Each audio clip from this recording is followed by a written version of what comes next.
This 1920 portrait holds a mystery that no one has ever been able to unravel until now. The basement archive of the Greenwood County Historical Society smells of old paper and dust. James Mitchell, a 38-year-old genealogist from Chicago, carefully examines a leather-bound ledger documenting property transfers from 1920 Mississippi. He's been researching land records for a client all morning, finding only routine transactions. At 4:30, with the archive closing soon, James reaches for one last box labeled Miscellaneous Personal Effects, 1918 to 1925. Inside, wrapped in tissue paper, he finds a stack of photographs damaged by time and humidity. Then he sees it. The photograph is remarkably preserved, mounted on thick cardboard. The studio stamp reads, Crawford Photography, Greenwood, Mississippi, March 1920. It shows a formal family portrait. A black couple sits in the center, dignified in their finest clothes. The man wears a pressed dark suit, his expression steady and proud. The woman's hands rest gracefully in her lap, her dark dress immaculate, her eyes meeting the camera with quiet strength. 3 children stand with them. 2 girls about 8 and 10 years old wear white dresses with ribbons in their carefully braided hair. But it's the 3rd child that makes James freeze. Between the 2 girls stands a boy of about 7. His skin is pale, his hair is light brown and wavy. Even in the sepia tones, his eyes are clearly light-colored.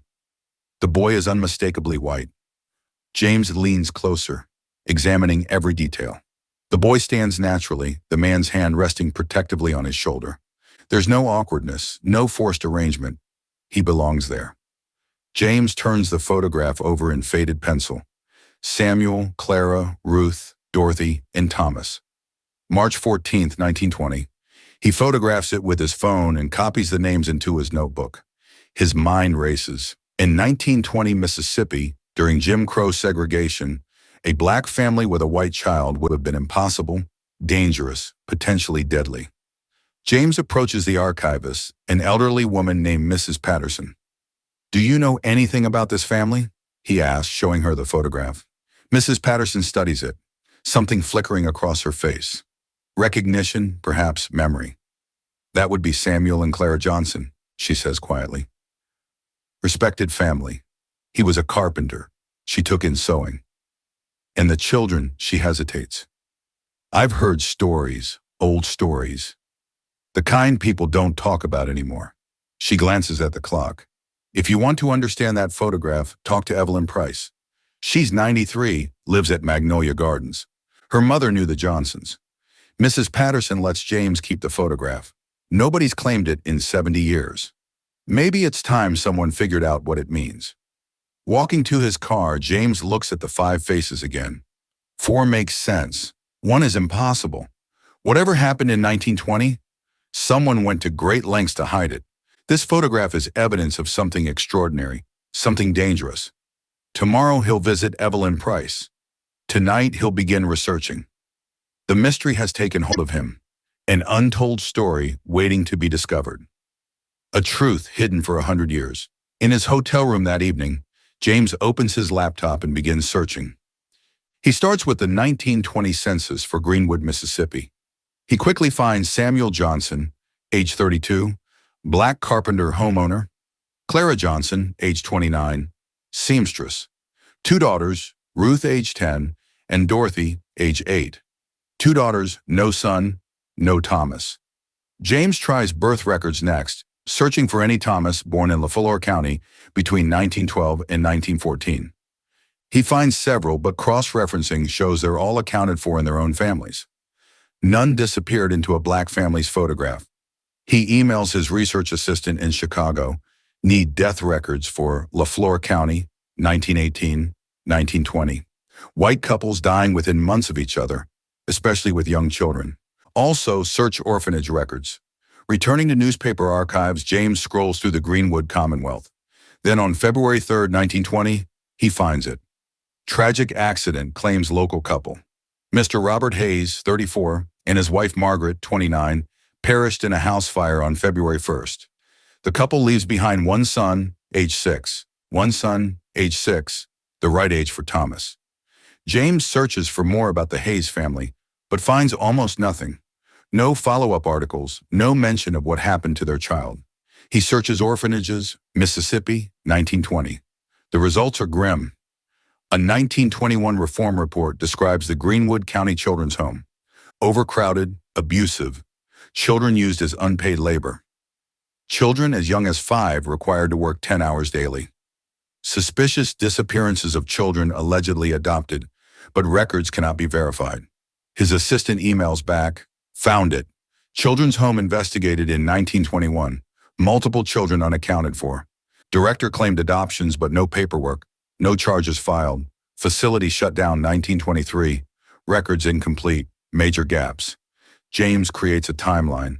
February 1st, 1920. Hayes couple dies. February 3rd, 1920. Newspaper reports. Orphan son. March 14th, 1920. Johnson family photo with white boy named Thomas. 6 weeks between the fire and the photograph. James studies the image again. Samuel's protective hand on Thomas's shoulder. Clara's steady gaze. What did they risk? He finds the Johnson property record. 412 Elm Street, purchased 1918. As midnight approaches, James makes a promise to those 5 faces. He'll tell their story. He'll find Thomas's descendants and reveal the truth hidden for a century. Whatever it takes, Magnolia Gardens Care Home sits beneath ancient oak trees draped with Spanish moss. James arrives at 10 a.m., carrying the photograph and a voice recorder. Evelyn Price waits in the sunroom, a small woman with sharp eyes behind wire-rimmed glasses. At 93, her memory remains clear. "You're the genealogist," she says. "Sit down. My knees don't work, but my memory's fine." James shows her the photograph. Evelyn takes it with trembling hands.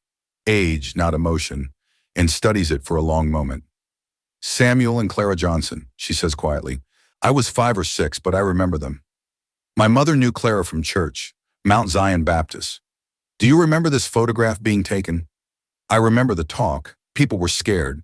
Having that boy in the picture was dangerous, but Samuel insisted. He said if something happened, there needed to be proof the child existed, proof someone cared." James leans forward. "How did they end up with him?" Evelyn looks out the window. "You must understand, in 1920 Mississippi, a black person could be killed for looking at a white person wrong. Touching a white child, that was asking for a rope in a tree. But they did it anyway. The boy's parents died in that fire. The Hayes family. Poor white folks. When they died, nobody wanted him. He had no family. The orphanage, the Greenwood County Children's Home. We all knew what that place was. Children went in broken, if they came out at all. They worked them like slaves, beat them, starved them. Some just disappeared. How did the Johnsons get involved? Samuel was working near where the Hayes lived. Day after the fire, he saw the boy sitting on the burned house steps alone. The county people were coming to take him to the children's home. Samuel went home and told Clara. My mother said Clara cried. They had 2 daughters and knew how dangerous it would be.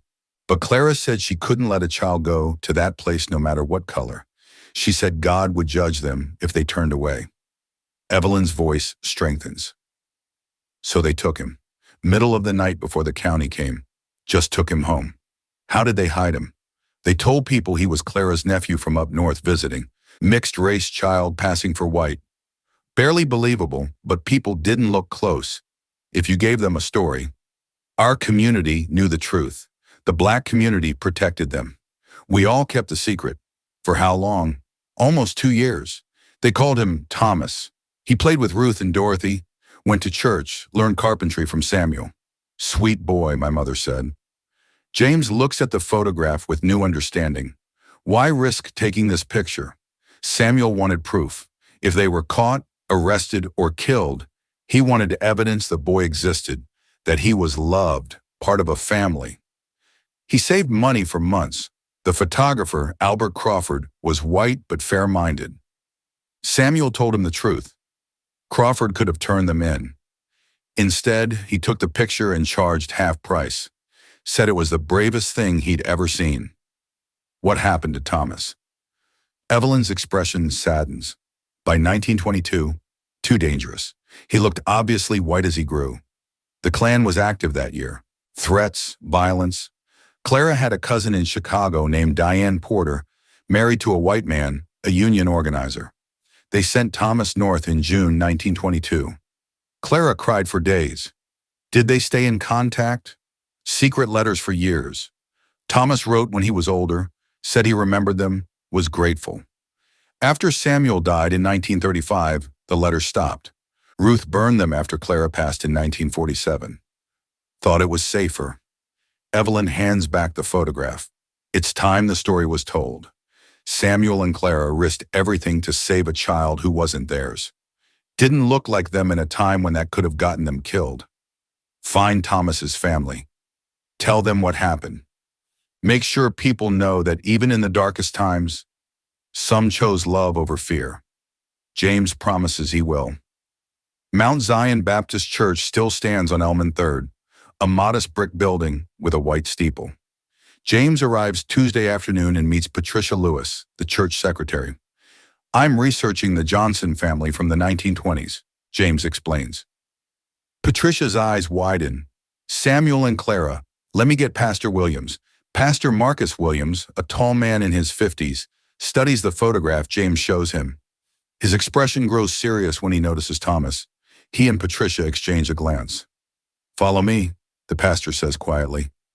He leads James to the church basement archive, shelves lined with record books and documents. Pastor Williams pulls out a ledger marked 1918, 1925. We've kept detailed records since 1912. The Reverend in the 1920s was Walter Thompson, meticulous about documentation. He also kept private pastoral notes about sensitive matters. Williams opens the ledger, turning pages carefully. Here, March 1920. He points to an entry. Samuel and Clara Johnson with daughters Ruth and Dorothy in Ward Thomas, age 6. Family portrait commissioned. May God protect them in their righteous undertaking. A ward? James says that's significant. Reverend Thompson knew. Williams confirms the whole church knew. Apparently, look at this. He turns more pages showing entries from church meetings, collections taken for the Johnson family, prayers offered for their safety. April 1920, pray for the Johnson family's protection. September 1920, collection for Johnson household needs. December 1921, pray for wisdom regarding the child's future. The entire congregation was in on it. James realizes they protected that family. Williams says the black community here understood what Samuel and Clara had done and why. They created a wall of silence. Patricia brings over another box, the Reverend's personal journals. He wrote about it extensively. James reads entries with growing emotion. March 15, 1920. Samuel Johnson came to me troubled. He has taken in the Hayes child knowing the danger. I asked him why I risk everything. He said, Reverend, I looked in that boy's eyes and saw my own daughters. Could not send him to die slowly in that place. Clara agrees. They ask only for the church's prayers. I give them my blessing and my silence. June 1921. The boy Thomas thrives with the Johnsons. He calls them Mama and Papa. He knows not the color of his skin matters to the world, only that he is loved. This is what Christianity truly means. May 1922. Clara weeps. They must send Thomas north. Too dangerous now. The clan marches openly. I pray God protects this child and remembers this family's sacrifice. James photographs every page with permission, his hands shaking. This is documentation no one knew existed, proof of one of the most extraordinary acts of courage and compassion in American history. There's one more thing, Pastor Williams says. He opens a small wooden box and removes a fragile envelope. This was kept with the Reverend's effects, never opened by anyone except him. Inside is a letter dated July 1922 from Chicago. The handwriting is childish, but careful. Dear Reverend Thompson, Mama Diane says I should write to say I arrived safe. I miss Mama Clara and Papa Samuel and Ruth and Dorothy very much. Mama Diane is kind, and Uncle James too. They say I can go to school here. I will never forget my family in Greenwood. Please tell them I love them. Thomas James feels tears on his cheeks. Pastor Williams' eyes are wet too. This stays in our archive, Williams says firmly, but you have my permission to tell this story. The world needs to know what Samuel and Clara Johnson did. Back in Chicago, James dives into city records, searching for Diane Porter. He starts with the 1920 census, looking for black women named Diane, married to white men on the South Side. He finds her. Diane Porter, age 26, married to James Porter, age 29. Occupation, union organizer. Address 47732 South Indiana Avenue. The 1930 census shows them still at the same address, now with 2 children of their own, and a third child listed as nephew, named Thomas Hayes, age 16. There he is, Thomas Hayes, hiding in plain sight in the census records, listed as a nephew. James searches for Thomas Hayes in Chicago through the decades. The trail is faint. He seemed to live quietly, avoiding attention. But James finds a marriage license from 1935. Thomas Hayes married to Anna Schmidt, occupation carpenter like Samuel had been. James searches death records. Thomas Hayes died in 1987 in Evanston, Illinois, age 73. Anna died in 1995. They had 3 children, Robert Hayes, born 1937, Margaret Hayes, born 1939, and Elizabeth Hayes, born 1942. James's heart races. 3 children who would now be in their 80s, possibly still alive, possibly with children and grandchildren of their own who know nothing about their family's true history. He searches for Robert Hayes first, the eldest son. Property records show Robert owned a home in Oak Park until 2015 when it was sold. James finds an obituary. Robert Hayes died peacefully at age 78, survived by his wife Susan, 3 children, and 7 grandchildren. The obituary lists the children, Michael Hayes, Jennifer Hayes, and Thomas Hayes Jr., another Thomas named after his grandfather. James searches social media and finds Thomas Hayes Jr., a middle-aged man living in Chicago, works as a high school history teacher. His Facebook profile is public, showing photos of his family, posts about social justice, pictures from a recent trip to Mississippi for civil rights historical sites. James stares at the screen. Thomas Hayes Jr. teaches history, posts about racial justice, visited Mississippi civil rights sites, and has no idea his grandfather was raised by a black family who risked everything to save him. James crafts a careful message. Mr. Hayes, my name is James Mitchell. I'm a professional genealogist, and I've discovered information about your grandfather, Thomas Hayes, that I believe you and your family don't know. It's an extraordinary story involving great courage during a very difficult time in American history. Would you be willing to speak with me? I can provide documentation and proof of everything I found. He sends the message and waits, nervous. This is the moment where everything changes, where a hidden history comes to light after 100 years. 2 days later, Thomas Hayes Jr. responds, Mr. Mitchell, your message has me very intrigued. My grandfather rarely spoke about his childhood. He said, his parents died when he was young, and he was raised by relatives in Chicago. We never knew much beyond that. I'd very much like to hear what you found. Can we meet? They arranged to meet at a cafe in downtown Chicago. James arrives early, nervous, carrying a folder with copies of everything. The photograph, Evelyn's testimony transcribed, church records, census documents, newspaper articles about the Hayes fire. Thomas Hayes Jr. arrives exactly on time. A tall man in his late 40s with graying hair, warm eyes, and an open, intelligent face. He's dressed casually, carries a worn leather messenger bag. They shake hands and sit down. I'll be honest, Mr. Mitchell, Thomas says. I'm skeptical, but curious. My family history has always been a mystery. Grandpa Thomas died when I was 10. He was a quiet man, kind, but never talked about his past. Just said his childhood was difficult, and he preferred to look forward, not back. James opens his folder and carefully removes the 1920 photograph. He slides it across the table. This is your grandfather, he says, pointing to the young white boy. Age 6 or 7, March 1920, Greenwood, Mississippi. Thomas stares at the photograph, his expression shifting from confusion to shock. These people are a black family. Samuel and Clara Johnson with their daughters, Ruth and Dorothy, and your grandfather, Thomas Hayes. I don't understand. James tells him everything. He starts with finding the photograph, moves through Evelyn's testimony, shows him the church records, explains about the fire that killed Robert and Margaret Hayes, describes the orphanage, and what would have happened to a 6-year-old boy sent there.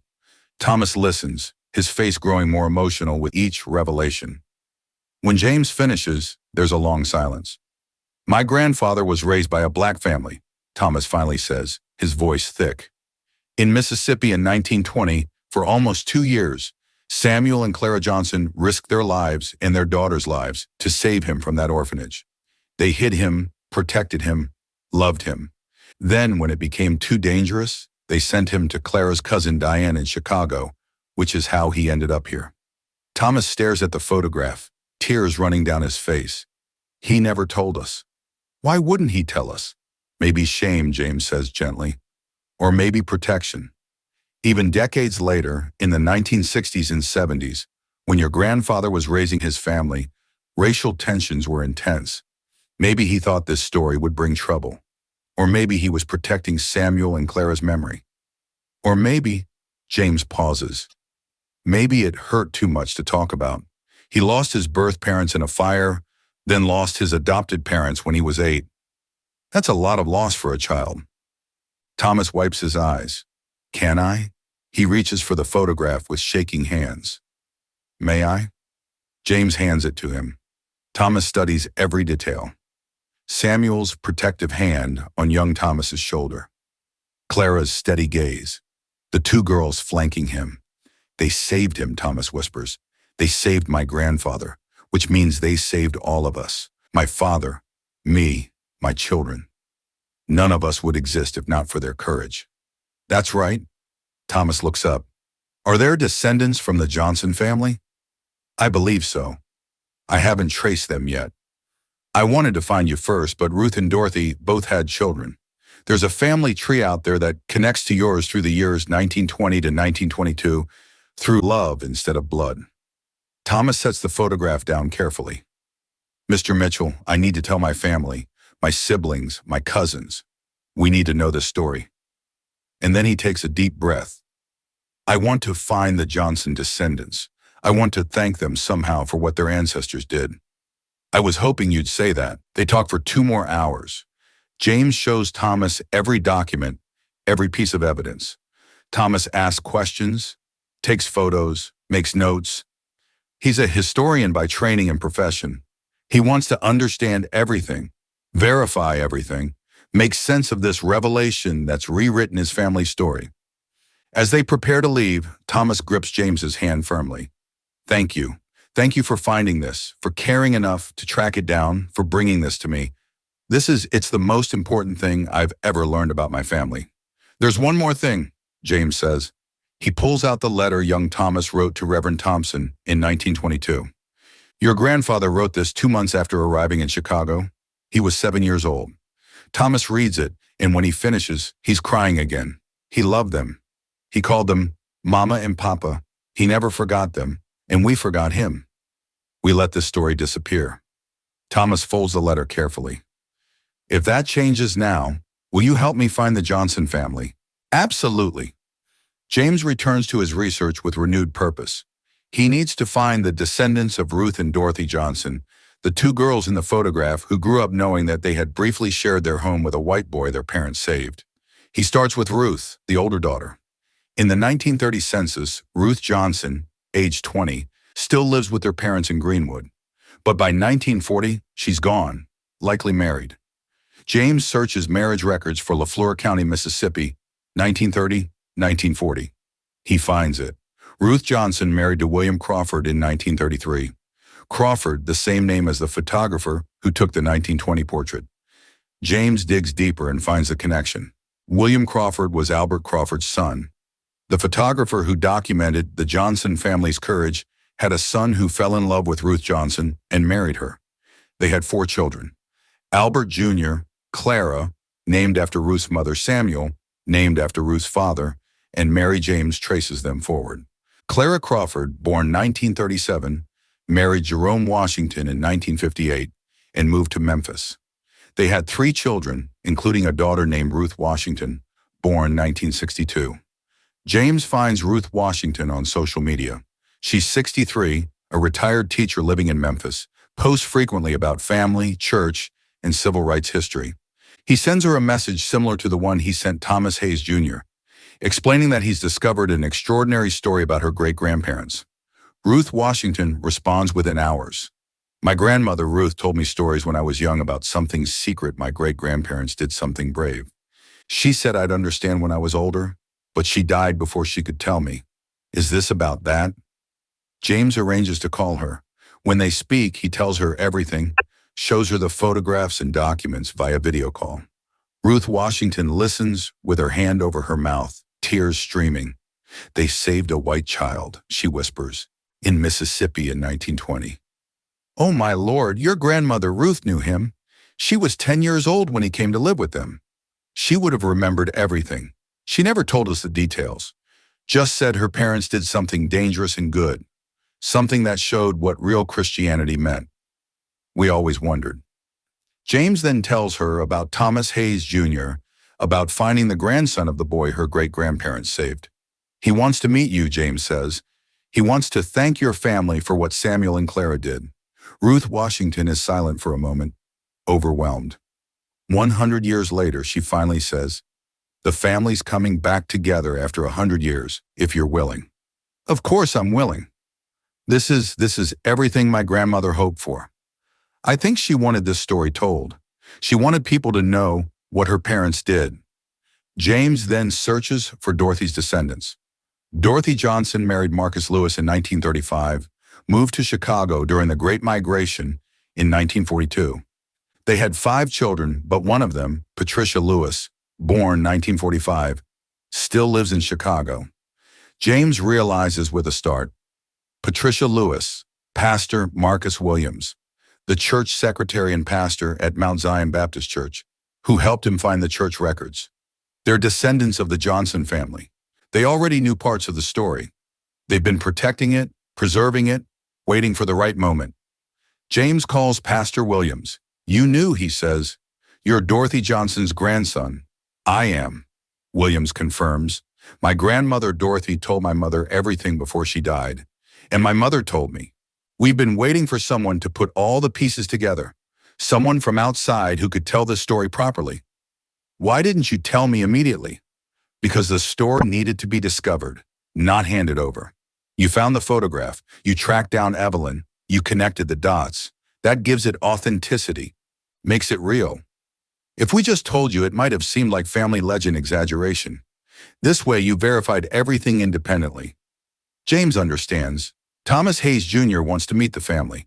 Ruth Washington in Memphis too. Then we'll make that happen. Pastor Williams says, we'll bring everyone together, the descendants of Samuel and Clara Johnson, and the descendants of the boy they saved. This is what my great-grandparents would have wanted.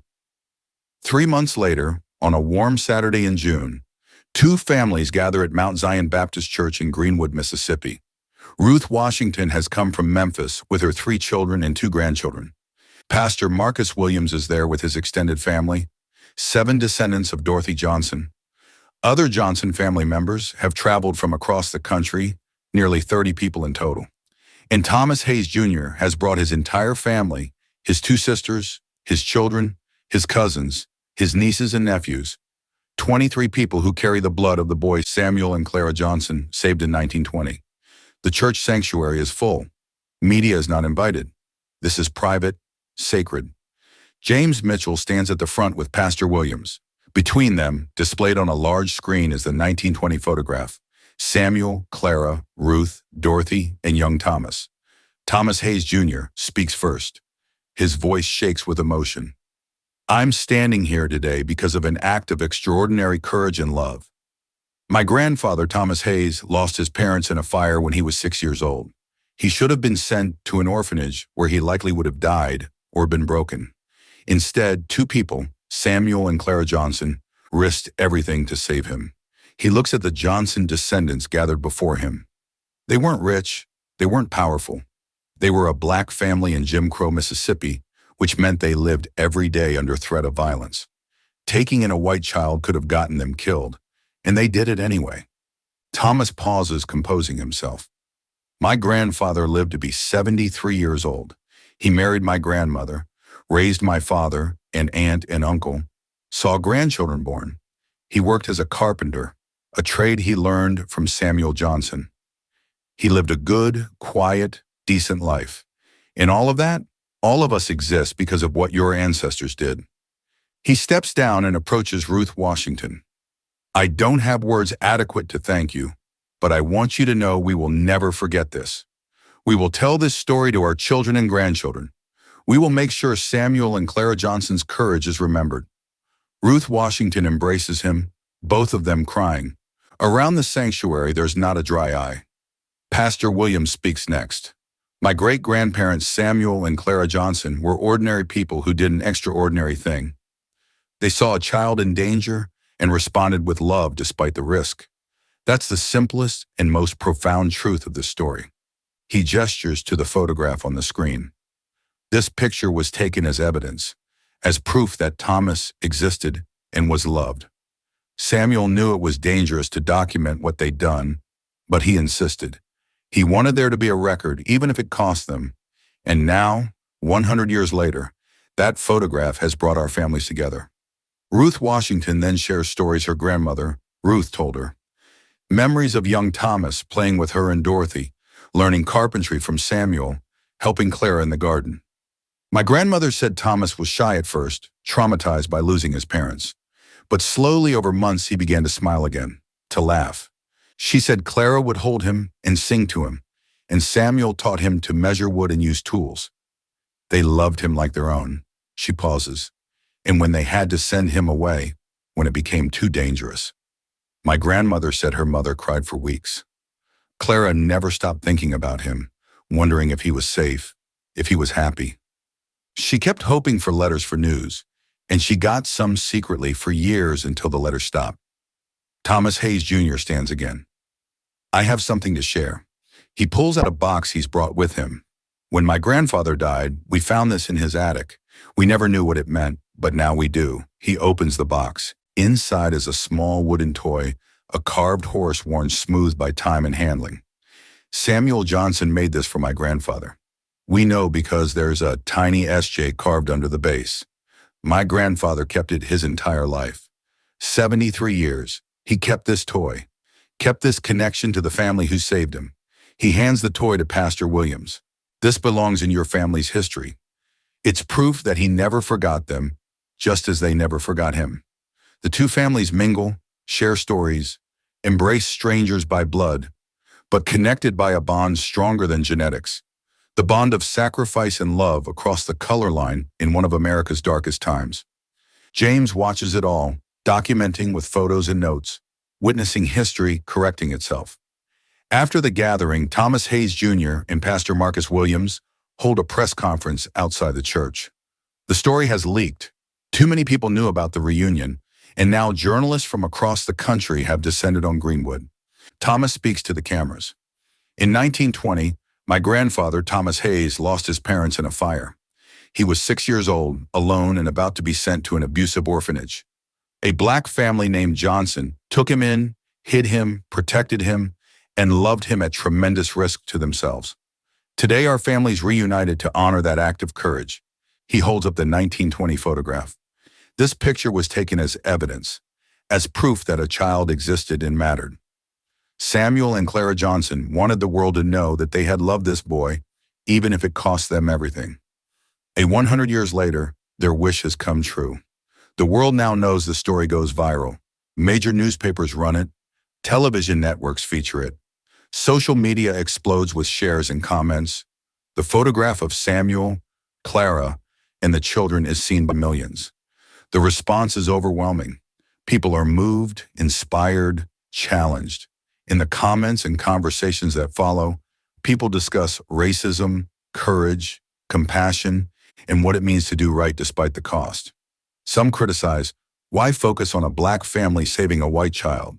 What about all the black children who needed saving? It's a fair question, and Pastor Williams addresses it directly in interviews. This story doesn't diminish other struggles, he says firmly. Samuel and Clara Johnson's daughters, my grandmother and great-aunt, faced racism their entire lives. The Johnson family knew oppression intimately. That's what makes their choice so powerful. Despite everything they suffered, despite the danger, they chose love. They chose to save a child who would grow up with privileges they'd never have. That's not a statement that racism doesn't matter. It's proof that their humanity transcended it. Thomas Hayes Jr. adds, I grew up white in America with all the advantages that brings. My grandfather grew up white. Our family has benefited from systemic racism for generations, but none of us would exist if not for a black family's courage. That's a debt we can never repay, but we can honor it by fighting against the systems that made their acts so dangerous in the first place. The Hayes and Johnson families establish a foundation in Samuel and Clara Johnson's names, funding scholarships for foster children, and supporting child welfare reform. The 1920 photograph is donated to the National Museum of African American History and Culture in Washington, D.C., where it's displayed with the full story, a testament to courage, love, and the best of human nature. James Mitchell writes a book about the discovery and the families, documenting every detail. The proceeds are split between the Johnson and Hayes descendants. Mount Zion Baptist Church becomes a pilgrimage site. People come from across the country to see where Samuel and Clara worshiped, to walk the streets they walked, to pay respects to their courage. The house at 412 Elm Street, long abandoned, is purchased by the foundation and restored as a museum and educational center, teaching visitors about Jim Crow-era racism and the individuals who resisted it through quiet acts of profound courage. Years later, James reflects on what the story means. As Samuel and Clara Johnson weren't famous, he tells an interviewer, they didn't lead movements or give speeches. They were working people trying to survive in a brutal racist system. But when confronted with a choice, ignore a child's suffering or risk everything to help, they chose love. That's heroism, not the loud kind, but the kind that changes the world one life at a time. Thomas Hayes Jr., now in his 60s, speaks at schools and churches, telling his grandfather's story and the Johnson sacrifice. My grandfather lived because two people cared more about a child's life than their own safety. He says, that's the America I want to build, where we see each other's humanity first, where we take risks for each other, where love overcomes fear. The Johnson descendants carry their ancestors' legacy with pride. Ruth Washington's granddaughter studying social work says, I'm not surprised Samuel and Clara did what they did. When I look at their photograph, I see it in their eyes. Strength, compassion, determination. They raised their daughters to have those same qualities. It's in our family passed down. 5 years after the reunion, the families gather again, this time for a happier occasion. Thomas Hayes Jr. Quote, daughter Sarah is marrying Marcus Williams III, Pastor Williams' grandson. The wedding takes place at Mount Zion Baptist Church, where Samuel and Clara worshiped, where Reverend Thompson documented their courage, where two families reunited after a century. The church is decorated with photographs spanning generations. Samuel and Clara with young Thomas in 1920. Thomas Hayes as an adult with his wife and children. The Johnson descendants through the decades. And now this moment, two families join not just by history, but by love. During the ceremony, Sarah and Marcus honor their ancestors. They place flowers before a portrait of Samuel and Clara Johnson, acknowledging that without them, neither family would be here today. Love brought us together twice, Mark says in his vows. First in 1920, when my great-great-grandparents saved Sarah's great-grandfather. And now in 2025, when we choose each other, we carry their legacy forward. The legacy of love that transcends every barrier. Oh boy, the reception is joyful, celebratory. Hayes and Johnson descendants dance together, sharing stories, strengthening bonds formed 5 years earlier. The divisions of race that once made their connection impossible now seem distant, overcome by shared history and chosen family. James Mitchell attends as an honored guest. Now in his mid-40s, he's built his career on this story. But his greatest satisfaction comes from watching these families thrive together. This is what I hope for, he tells Ruth Washington, now 71.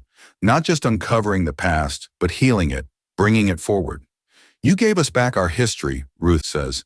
We always knew Samuel and Clara were special, but we didn't know the full story. Now we do.